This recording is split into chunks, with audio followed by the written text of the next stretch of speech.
se come pare la linea guida l'avremo domani, ecco, noi partiremo subito, quindi al primo segnale di una sospetta positività andremo a fare isolamento e tampone al minore e naturalmente tamponare subito la classe per evitare di chiudere la classe stessa. Potrebbe essere questione di ore. Già da domani, di fronte ad un sospetto caso di Covid in classe, potrebbero entrare in azione i sanitari dell'ULSS con un test rapido.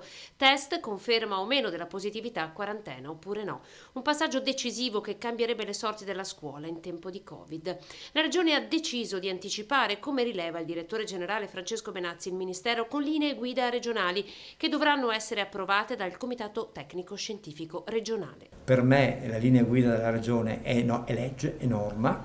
Io sono un direttore generale del Veneto, quindi io ascolto quello che mi dice il Veneto, per cui mi muovo in tal senso. Ne avevo già parlato alla professoressa Sardella, la quale a sua volta aveva già sentito i suoi direttori per fare in modo di avere l'autorizzazione, essendo minori, da parte dei genitori di poter effettuare tamponi in classe. Intanto sul fronte contagi, dopo i 3 casi alla De Amicis, ora l'ULSS sta gestendo un nuovo caso di positività in una scuola del Monte Bellunese.